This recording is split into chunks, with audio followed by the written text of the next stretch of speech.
especially like through my development stage, freshman all the way to senior year. I just wish I would have been on that side of town maybe and then got to connect with you guys. I definitely felt like it would have Hello, hello. Welcome back, everyone. Another fascinating podcast series, the Watchlist. You know, people have maybe not realized it, but Isaiah, everybody that's been on the podcast is expected to play in college. Mm-hmm. So, we wear our shirts. We talk about it. It ain't for everybody, and people really need to understand. I don't know if people realize that last year, everybody that was on the show on the podcast that we did, everyone played in college or had the opportunity.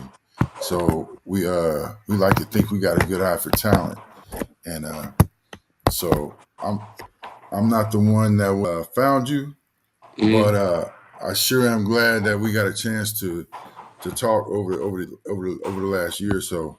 Yeah, But definitely. here we go, man. Kevin Howell, your host of the Watch List, powered by Tan TV. I'm Kevin Howell. This is Isaiah Ward from Brennan High School, playing with SA Future. And Isaiah played a huge role in Brennan's run to the Final Four this past season, and he's expected to do the same. He's a big name that's buzzing around 6A. I think I talked to 3 different people about you last week. So your name's humming right now. Do you feel it? Nah, not really. I just been in the gym working and stuff like that. I just been trying to stay locked in and stay focused. Yeah. Well, we're gonna jump in real quick, but I one thing I've enjoyed uh, about your group, and I'm talking about the 3 seniors. Y'all been together, y'all play together. There doesn't seem to be very many egos in that room and on that team, and that was the way it was last year. Um, so I expect more of the same. But hey, man, let's start with your journey in basketball. At Mm-hmm. what point did you realize, hey, man, this might be more than just a hobby? I would say going into high school, like freshman year and like summer going into freshman year, I started to definitely like unlock a piece of my game and like more like the game started to slow down for me, 100%. And I think it was came from playing. I played up like 17U since 7th or 8th grade, so like I think playing at that level, it was like I'd already been playing at the high school level for 2 years, so it really wasn't anything Mm-hmm. new. And so once I was like actually playing with my age group, it was the game was pretty slow. So that's kind of when I knew like I can make a living out of this. All right. So talking about playing up all the time. Do you remember a moment in a game, or maybe it was after a game, talking with your parents, where you thought, you know what, I do belong here. I do belong at this level. I do belong to be playing up. I don't know if it was a game, but definitely uh well, so after my freshman year, that summer going into my sophomore year, Mm-hmm. I definitely think I like showed out, and I could feel myself getting better and like knocking names off the checklist and stuff like that. So it was like, okay, I definitely one of the best players in the state for sure. So, I mean, I'm not gonna ask for your personal list. I just know that list has gotten shorter and shorter as we go Definitely. along. And that comes from, we may touch on this a little bit later, but whenever you're playing on a team and program with a future, y'all go all over. Y'all play Hmm. whoever comes up, whoever's available.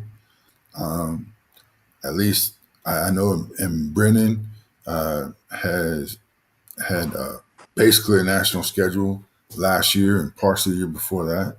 Yeah. Uh, how do you think that's accelerated you? I mean, it's obvious it's Um. done that, but Mhm. Nah, it's telling me a lot. Like even going back to like, middle school or elementary school, playing in the future, that was like my first real experience or real exposure to having like a packed gym. Most people are rooting against you, playing against Drive Nation, stuff like that when we were younger. It was we were Mhm. playing at Drive Nation, so nobody wanted us to win. And it's packed standing room only around our court. And I was at every tournament since like 5th grade, so it's like when we get to like the Final Four in state and stuff like that, it's like these big games. They're not really big games. We're just locked in and trying to go kill every game. You know, it's not nothing new. Yeah, man, give a shout out to the circuit. You know, I really liked going to the tournaments that the circuit puts on Hmm. because you do get those cross circuit matchups. You know, Definitely. just kind of speak to that, man. What is that? I have no buy-in with them at all. Just curious from an elite athlete, elite player. Like, what did that mean for you? Oh, it's great. You know, especially to kind of gauge like the competition and where we're at. Yeah, I mean, I could see that. I just, you know, as far as being a quote unquote media guy and a scout guy, it really affords a great opportunity because people get lost in the circuit or lost in what level, or they don't want to give credit to a certain level because their perception is this.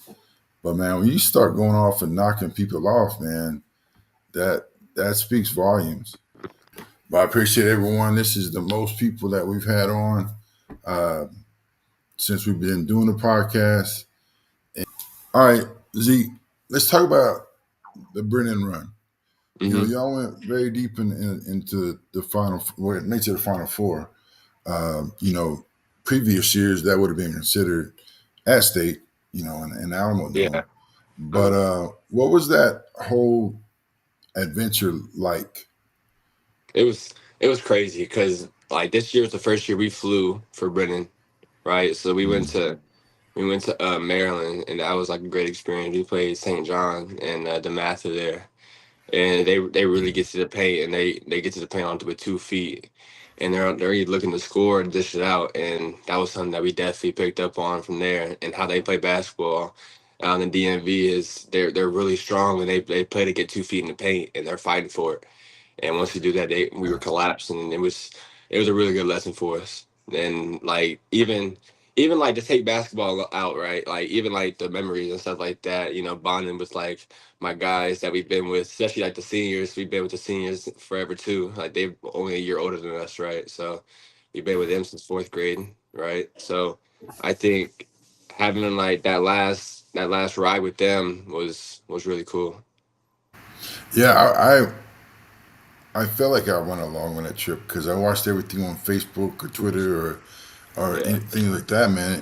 And that was a well designed trip because Hmm. I will say y'all hit a lot of landmarks, a lot of historical pieces. Uh, I was very happy for y'all, Yeah, it was and I super. will say I think that Coach Calgill did a great job Hmm. preparing that what's called schedule. You Yep. know, for the depth and the talent of that team. You Hmm. know, now I know that Kingston is just king to y'all and been friends forever, but do you think you'll ever sit back and say, "Damn, I played with probably the best point guard in the country that year"? Well, I mean, sometimes during practice, like it would definitely show itself. Like in the games, like yeah, like y'all see it, like what he does in the games is crazy. But in practice, I would definitely say it, like he does some stuff where it was like, damn, like he's different, you know, Yeah, like, and it happened a lot. So it was great, and it definitely made the game super easy. yeah. Well, I remember, you know, I had watched him several times, Hmm. and then when we went to the Noble, and he finished the game with dynamic prep with that dunk at the end. I Yeah. just at that point on, I was like, yeah, he's everything he said he was. I remember telling the family, like, I'm just gonna enjoy seeing here. You know, Hmm. may not see that again. And hell, y'all got a chance. You know, um, you lost two senior starters. You got three of y'all coming back. They're senior starters. You know, how are y'all gonna help gel that group to meet the standard of that leadership group?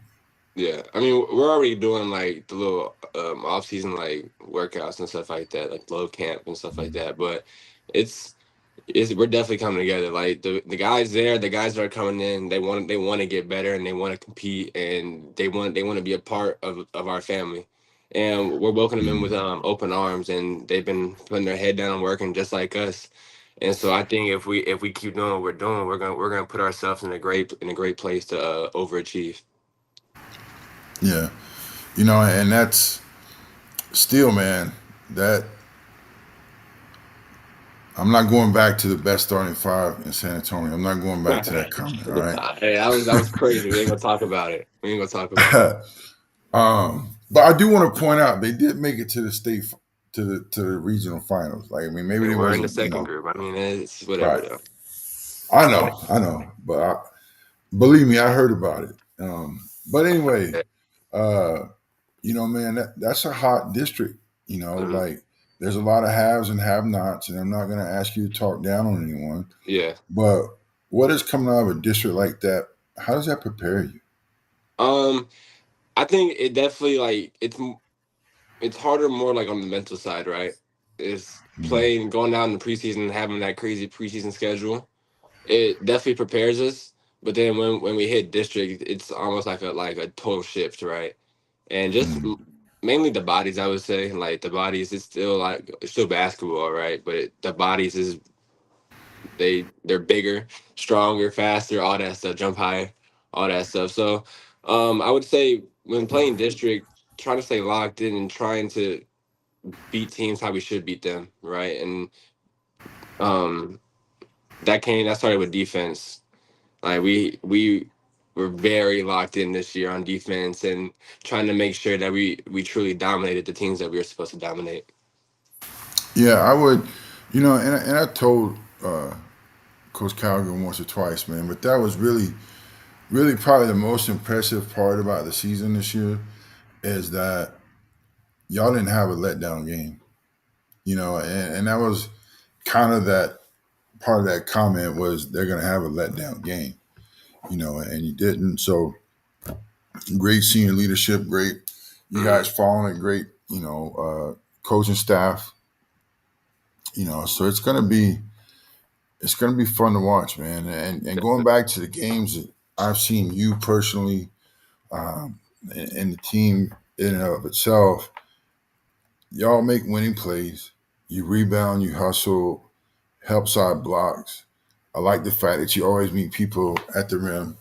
Um, where does that mindset, or what's your mindset on defense? Just doing whatever I can to not let the other team score. It's it's not like, oh, my man's not going to score. It's all right, they're not going to score. I think that starts with talking and trying to help people and let everybody know where all five guys are at on the court. Because I know I can see them, and if I can let my teammates know where they're at and what side to help they're out, what side help they have, or who's supposed to help and stuff like that, it just makes everything flow. And I love like orchestrating stuff like that. So I mean, we've already touched on future, you know, and you've been with that program uh, for what I've known of you, Mhm. um, and you're back on the court again. You know, what do you expect more out of that? Like, what do you think you're going to carry from that tremendous experience into your senior year or even into college? I would say just the discipline, I think, and how that team was player led. I think the years before, coaches were having to um try to coach. I would how you say, like, try to coach us playing hard or in practice and stuff Hmm. like that, and competing in practice. But this last year it was none of that. Coach could just coach basketball, and I think that's why we took a jump in our executing plays and stuff like that. But just like going back to our defense and our discipline, like that was something that in the beginning of the year, like we came together and we set our goals, and that was one of our goals, is to become a better lockdown defensive team. And I definitely believe we did. Like everybody, every single person on that team was bought in, 1 through 13. So that just goes to show what the coaches, and how great they were, and they did a really good job of that. All right, so I'm gonna have three quick questions for you. Okay, Mhm. favorite player right now? LeBron, it's easy. Game day music. What do you have to Oh, listen to?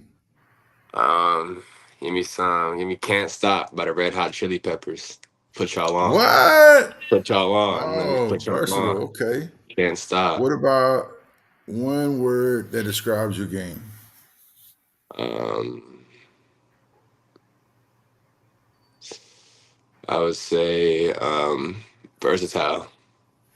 Versatile. I would Mhm. agree with you. Uh, the the adjectives that I receive when the conversation turns to you uh, is versatile and explosive. And so that's two great things. And throwing a 6'6" with frame and muscles, and you got the recipe for playing it for a long time.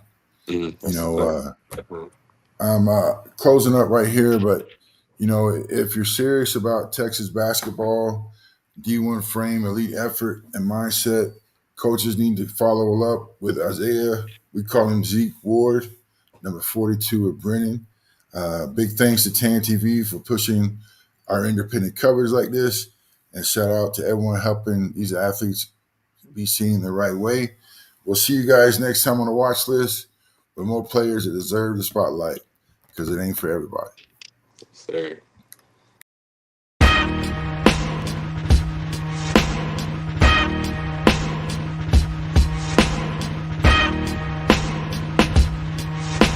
Said I was just wish like I would have found you guys sooner. You know what I mean? Like especially like through my development stage, and, freshman all the way to senior year. I just wish I would have been on that side of town maybe, and then got to connect with you guys. I definitely felt like it would have helped me a lot.